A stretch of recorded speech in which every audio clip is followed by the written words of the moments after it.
Here we are then. The Chancellor stood up and delivered the autumn budget for 2025.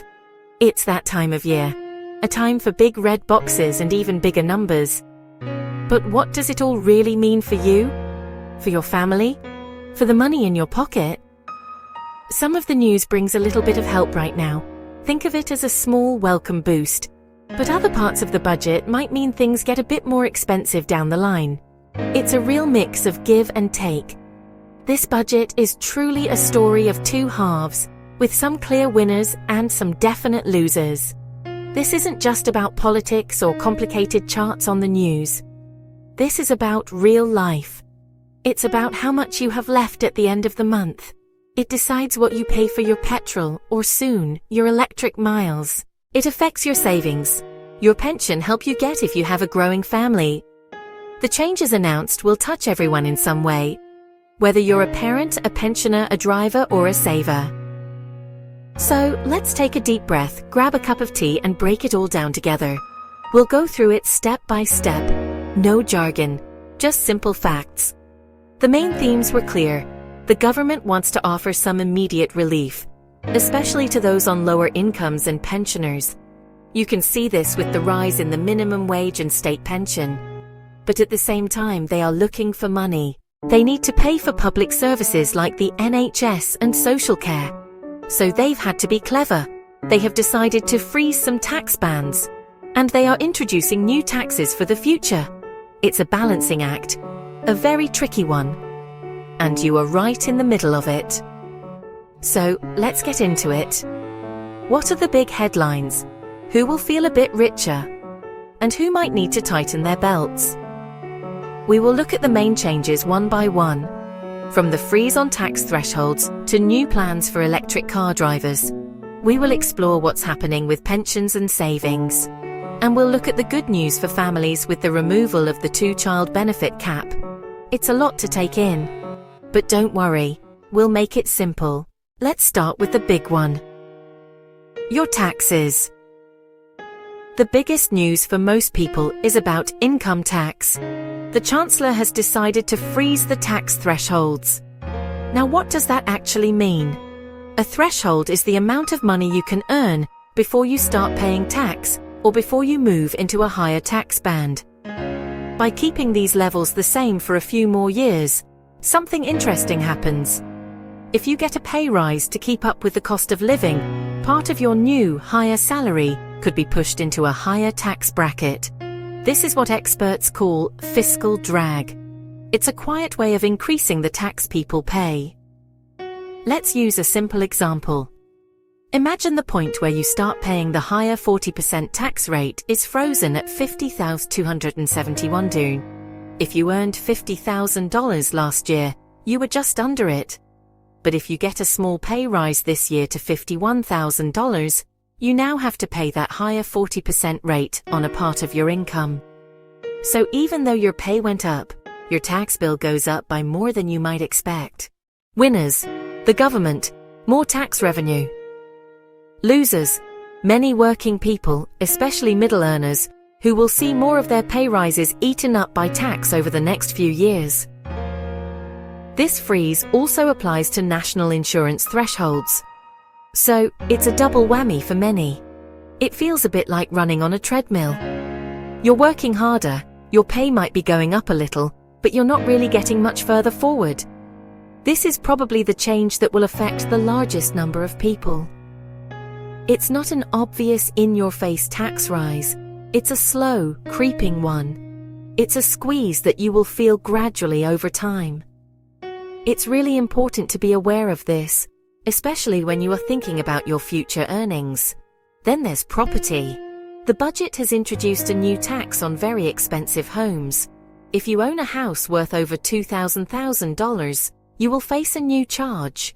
And if your home is valued at over $5,000, that charge gets even higher. This is a clear move to raise money from the wealthiest homeowners. For the vast majority of people, this won't have any impact at all. But for those living in London or the Southeast with high-value properties, it's a significant new cost. Winners: public services, which will receive the funding. Losers: a small group of wealthy property owners. Let's talk about driving. For years we've been told that electric cars are the future. They are cheaper to run and better for the planet. Many people have made the switch. But the budget has a big change planned. A new mileage-based tax for electric vehicles is coming later this decade. Instead of paying tax on fuel, EV drivers will pay tax based on how many miles they drive. The idea? Make sure all drivers help pay for roads as petrol and diesel tax falls. So, who wins and who loses? Short term, nothing changes. EV owners keep low running costs. Long term, EV owners face the new tax. Winner, the government, securing road funding. Loser, future EV owners, electric's cost edge is smaller. Example, drive 10,000 miles a year. You might pay a set amount for every mile. Now, fuel cost, gains your electricity bill. Future, you will have to add this new road tax on top. Now, let's look at your savings. The budget has made some tweaks here too. New limits on how much you can put into a cash ISA each year. An ISA is a savings account where you don't pay tax on the interest you earn. By lowering the allowance, the government is limiting how much you can save tax-free. For someone who saves a lot, this is a definite loss.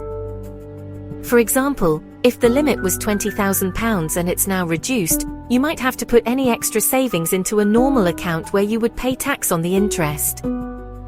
There are also adjustments to how salary sacrifice pension contributions work. It's a popular way to boost pension pots by giving up part of your salary. The changes may make it less attractive for some. Winners: government collects more tax from savings interest. Losers: savers who regularly put money away. You need to be smarter about where you put your money. It's a nudge to review your plans. Now for some good news. The budget brought some immediate help for millions of people. First up, the national minimum wage is going up. This is a direct pay rise for the lowest paid workers in the country. For someone working full-time on the minimum wage, this increase means more money in their pocket each week. It's a helping hand to deal with the rising cost of food, energy, rent. For a young worker in a cafe or a shop, this could mean an extra few £100s over the year. It's a real, tangible difference. Pensioners also got a boost. The state pension is rising thanks to the triple lock policy. This means the pension goes up by whichever is highest. Inflation average earnings growth 2.5%. This year it's a decent increase. For many older people who rely on the state pension for most of their income, this is vital. It helps them keep up with bills and maintain their standard of living. The clear winners here are low-paid workers and pensioners. These groups will see their incomes rise straight away, which is a welcome relief in tough times. And there is more positive news, this time for families. The government has finally removed the two-child benefit cap.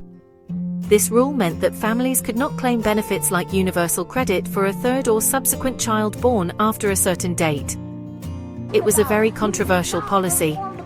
Removing it is a huge victory for campaigners and a lifeline for many larger low-income families. A family with 3 young children or 4 young children, for example, will now receive the same support for their third child as they do for their first 2. This could lift many children out of poverty. So, the winners are very clear. Larger families on low incomes will be significantly better off. This change will reduce financial hardship and stress for many parents who are struggling to make ends meet. It acknowledges that the cost of raising a child is the same, whether they are your first or your third. The losers? Well, some might argue that the cost of this change has to be paid for by taxpayers in general. But for the families it helps, this is one of the most important and positive announcements in the entire budget. It is support targeted exactly where it is needed most. So, after all that, what's the final picture? The Autumn Budget 2025 is a classic balancing act. It gives with one hand and takes with the other. On the one side, there's immediate help for low-wage workers, pensioners, larger families. These are clear, welcome wins that will make a real difference now. On the other side, there's a long-term plan to raise money. The freeze on tax thresholds will slowly pull more working people into paying higher tax. And new taxes are on the horizon for electric car owners of very expensive homes. It's a mixed bag. What should you do? My advice is simple. Don't panic. Just plan.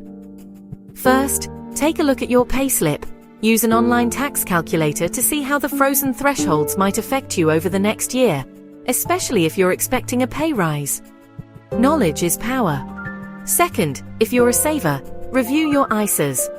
Are you making the most of your tax-free allowance? It might be time to look at other options or speak to a financial advisor. Just a little bit of planning can make a big difference to your savings pot over time. It's your money, after all.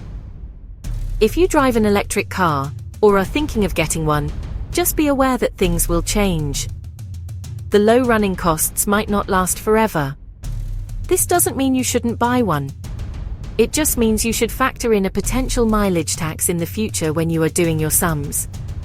And for families, make sure you are claiming everything you are now entitled to. The removal of the two-child cap is a huge change, so check if it applies to you. It could provide a much-needed financial boost. Don't leave money on the table that is rightfully yours. Finally, this budget is a conversation starter. It shows us what the government is prioritizing. It also asks us to think about our own priorities. What do these changes mean for your life? Will the minimum wage rise help you? Are you worried about the tax threshold freeze? How do you feel about the mileage tax for EVs? Take a moment. Think about how this budget affects you and your family. And maybe talk about it with your partner, your friends, or your family. Because when it comes to money, we're all in it together. What are your thoughts?